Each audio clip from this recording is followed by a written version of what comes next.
أعوذ بالله من الشيطان الرجيم. بسم الله الرحمن الرحيم. الحمد لله الذي أنزل على عبده الكتاب ولم يجعل له عوجا قيما لينذر بأسا شديدا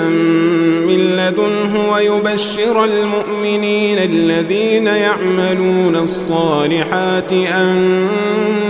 لهم أجرا حسنا ماكثين فيه أبدا وينذر الذين قالوا اتخذ الله ولدا ما لهم به من علم ولا لآبائهم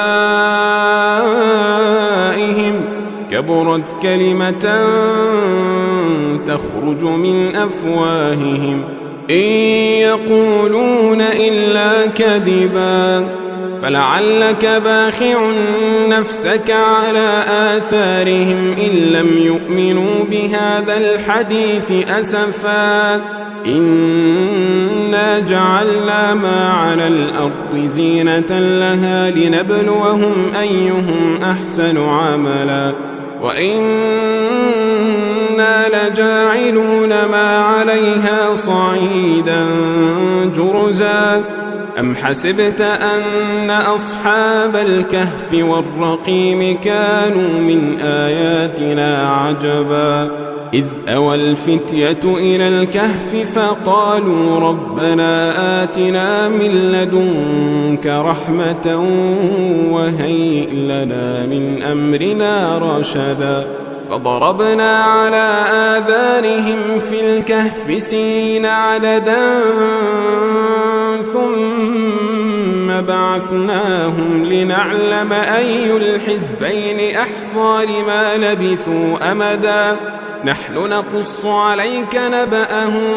بالحق إنهم فتية آمنوا بربهم وزدناهم هدى وربطنا على قلوبهم إذ قاموا فقالوا ربنا رب السماوات والأرض لن ندعو من دونه إلها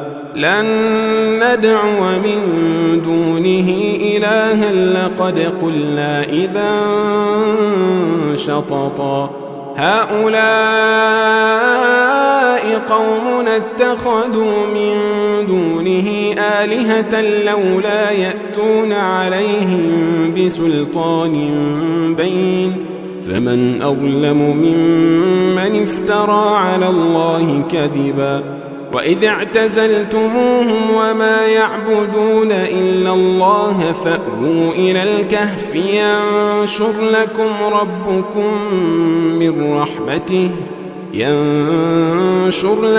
ربكم من رحمته ويهيئ لكم من أمركم مرفقا وترى الشمس إذا طلعت تزاور عن كهفهم ذات اليمين وإذا غربت تقرضهم ذات الشمال وهم في فجوة منه ذلك من آيات الله من يهد الله فهو المهتد ومن يضلل فلن تجد له وليا مرشدا وتحسبهم أيقاظا وهم رقود ونقلبهم ذات اليمين وذات الشمال وكلبهم باسط ذراعيه بالوصيد لو اطلعت عليهم لوليت منهم فرارا ولملئت منهم رعبا وكذلك بعثناهم ليتساءلوا بينهم قال قائل منهم كم لبثتم قالوا لبثنا يوما أو بعض يوم قالوا ربكم أعلم بما لبثتم فابعثوا أحدكم بورقكم هذه إلى المدينة فلينظر أيها أزكى طعاما فليأتكم برزق منه وليتلطف ولا يشعرن بكم أحدا إنهم إن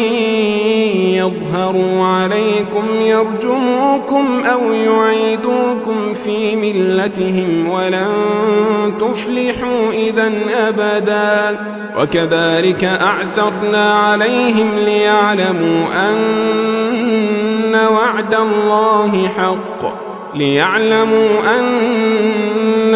الله حق وأن الساعة لا ريب فيها إذ يتنازعون بينهم أمرهم فقالوا ابنوا عليهم بنيانا ربهم أعلم بهم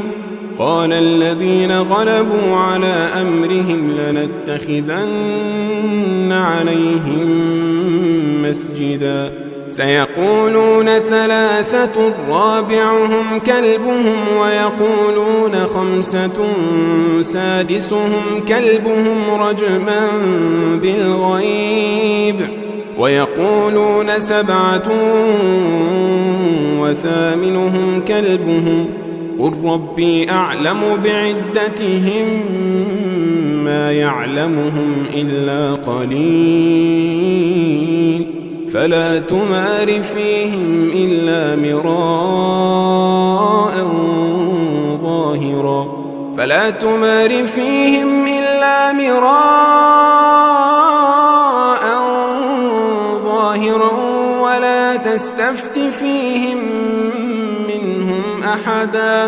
ولا تستفت فيهم منهم أحدا ولا تقولن لشيء إني فاعل ذلك غدا إلا أن يشاء الله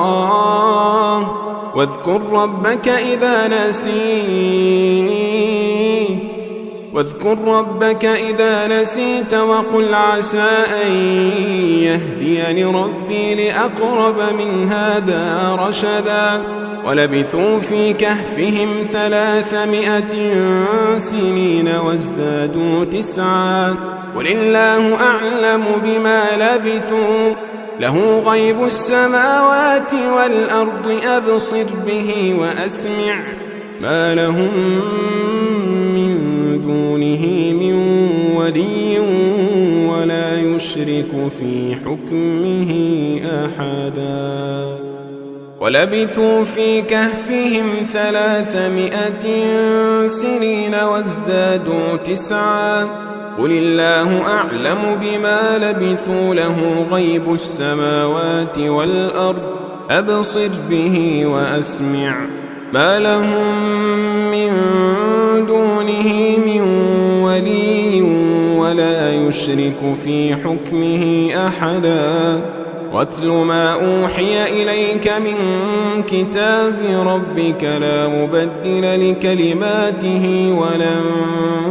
تجد من دونه ملتحدا واصبر نفسك مع الذين يدعون ربهم بالغداة والعشي يريدون وجهه ولا تعد عيناك عنهم تريد زينة الحياة الدنيا ولا تطع من أغفلنا قلبه عن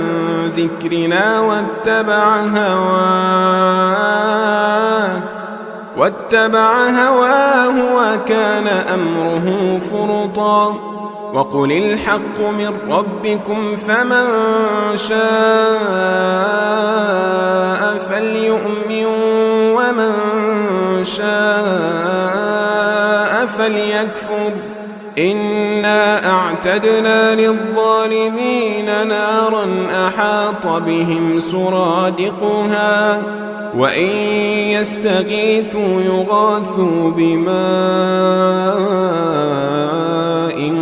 كالمهل يشوي الوجوه وإن يستغيثوا يغاثوا بماء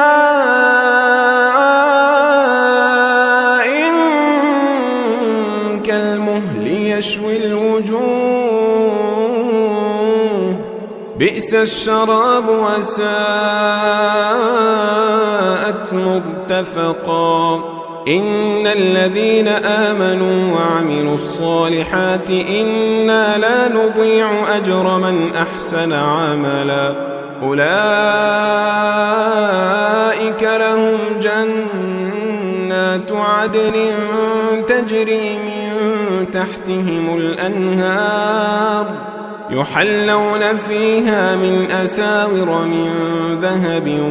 ويلبسون ثيابا خضرا من سندس واستبرق متكئين فيها على الأرائك نعم الثواب وحسنت مرتفقا واضرب لهم مثل الرجلين جعلنا لأحدهما جنتين من أعناب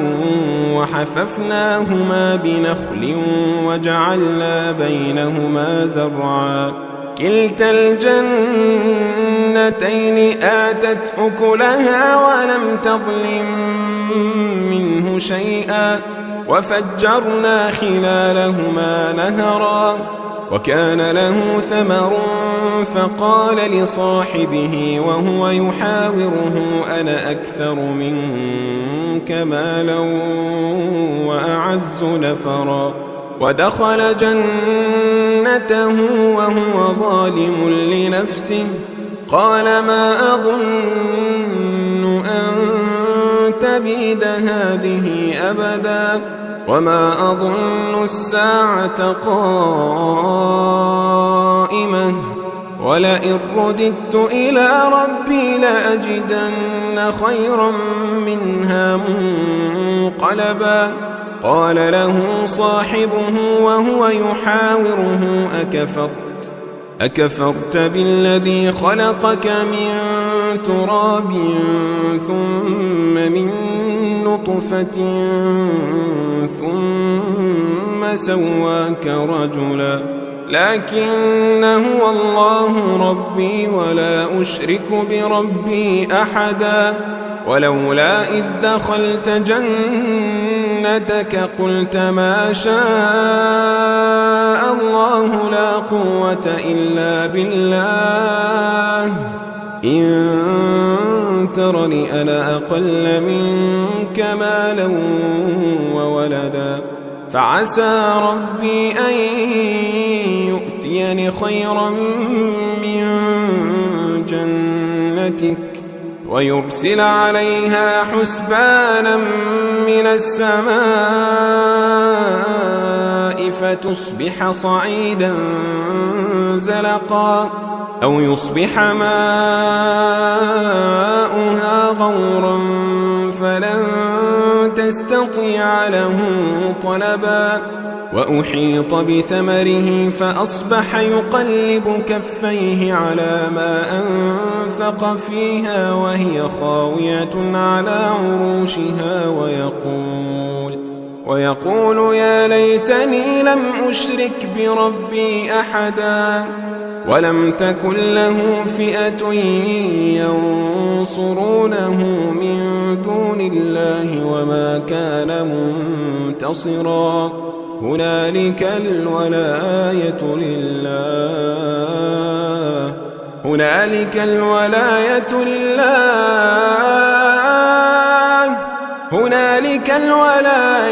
لله الحق هو خير ثوابا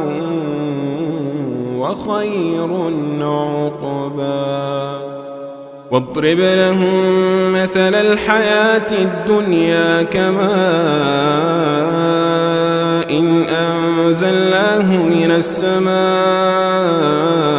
فاختلط به نبات الأرض فأصبح هشيما تذروه الرياح وكان الله على كل شيء مقتدرا المال والبنون زينة الحياة الدنيا والباقيات الصالحات خير عند ربك ثوابا وخير أملا ويوم نسير الجبال وترى الأرض بارزة وحشرناهم فلم نغادر منهم أحدا وعرضوا على ربك صفا لقد جئتمونا كما خلقناكم أول مرة بل زعمتم أن لن نجعل لكم موعدا ووضع الكتاب فترى المجرمين مشفقين مما فيه ويقولون يا ويلتنا ما لهذا الكتاب لا يغادر صغيرة ولا كبيرة إلا أحصاها ووجدوا ما عملوا حاضرا ولا يظلم ربك أحدا وإذ قلنا للملائكة اسجدوا لآدم فسجدوا إلا إبليس كان من الجن ففسق عن أمر ربه أفتتخذونه وذريته أولياء من دوني وهم لكم عدو بئس للظالمين بدلا ما أشهدتهم خلق السماوات والأرض ولا خلق أنفسهم وما كنت متخذ المضلين عضدا ويوم يقول نادوا شركائي الذين زعمتم فدعوهم فلم يستجيبوا لهم وجعلنا بينهم موبقا رأى المجرمون النار فظنوا أنهم مواقعوها ولم يجدوا عنها مصرفا ولقد صرفنا في هذا القرآن للناس من كل مثل وكان الإنسان أكثر شيء جدلا وما منع الناس أن يؤمنوا إذ جاءهم الهدى ويستغفروا ربهم إلا أن تأتيهم سنة الأولين أو يأتيهم العذاب قبلا وما نرسل المرسلين إلا مبشرين ومنذرين ويجادل الذين كفروا بالباطل ليدحضوا به الحق واتخذوا آياتي وما أنذروا هزوا ومن أظلم ممن ذكر بآيات ربه فأعرض عنها ونسي ما قدمت يداه إنا جعلنا على قلوبهم أكنة أن يفقهوه وفي آذانهم وقرا وإن تدعهم إلى الهدى فلن يهتدوا إذن أبدا وربك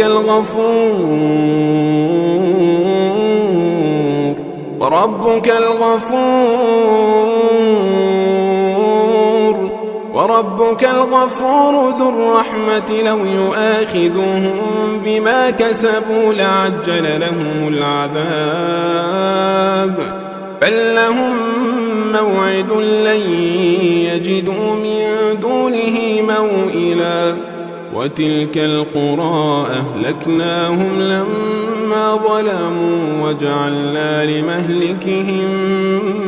موعدا وإذ قال موسى لفتاه لا أبرح حتى أبلغ مجمع البحرين أو أمضي حقبا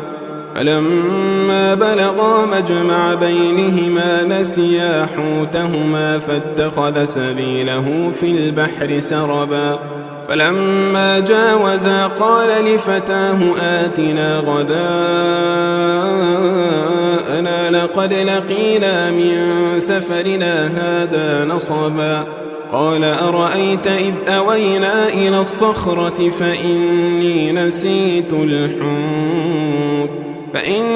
نسيت الحوت وما أنسانيه إلا الشيطان أن أذكره واتخذ سبيله في البحر عجبا قال ذلك ما كنا نبغ فارتدا على آثارهما قصصا فوجدا عبدا من عبادنا آتيناه رحمة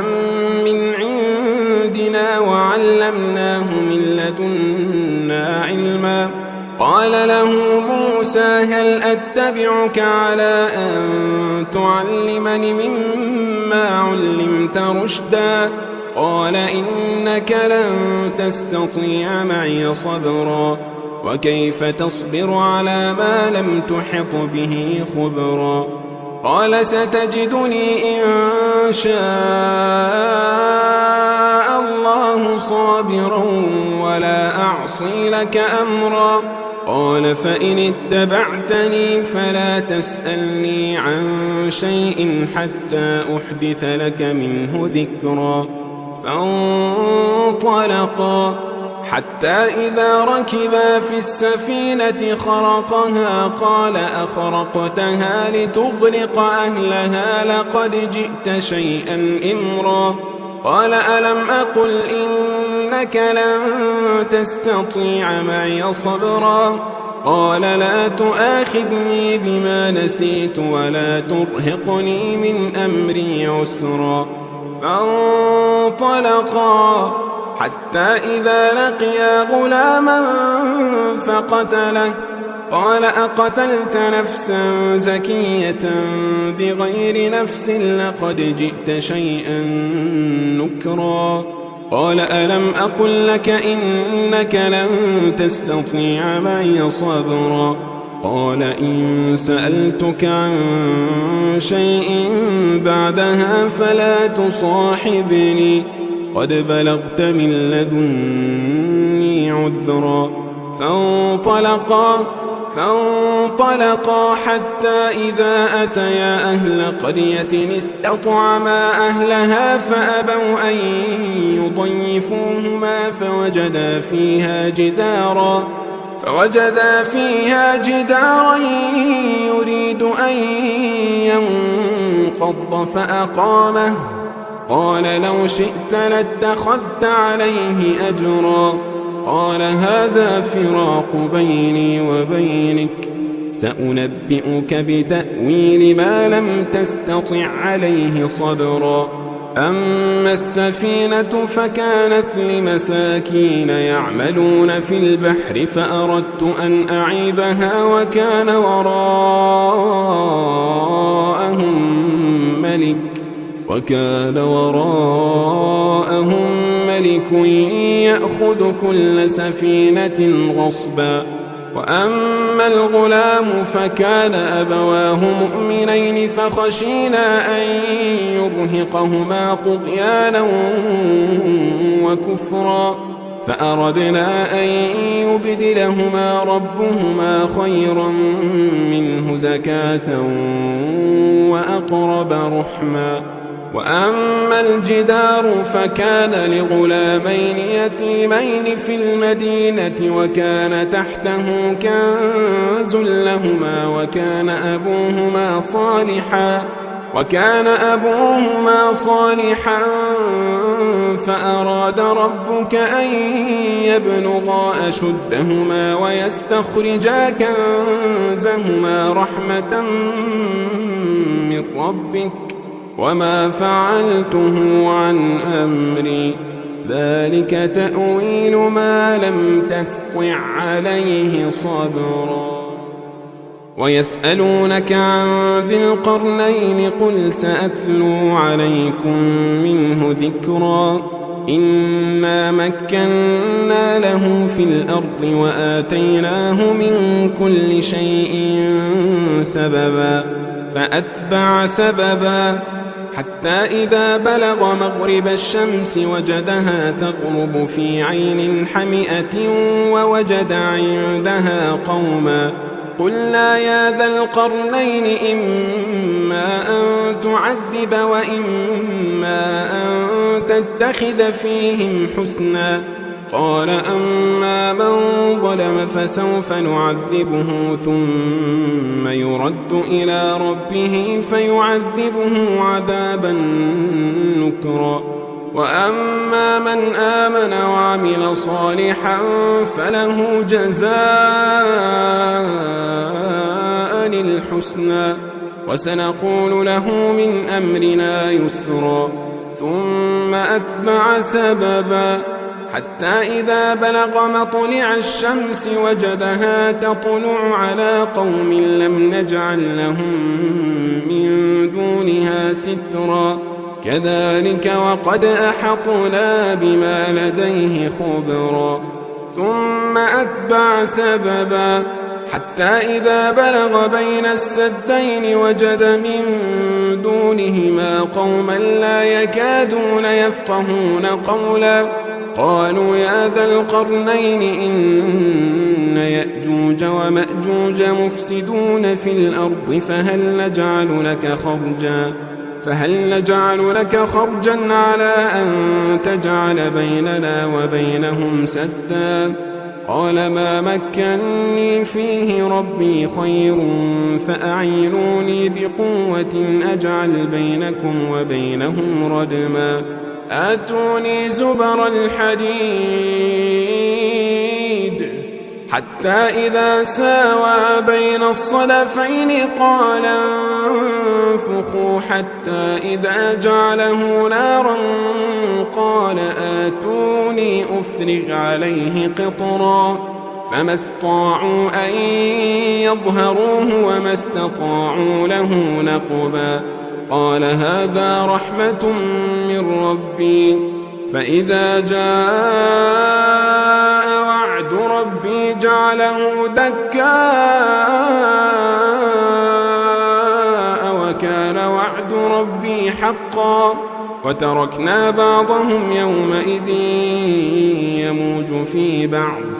ونفخ في الصور فجمعناهم جمعا وعرضنا جهنم يومئذ للكافرين عرضا الذين كانت أعينهم في غطاء عن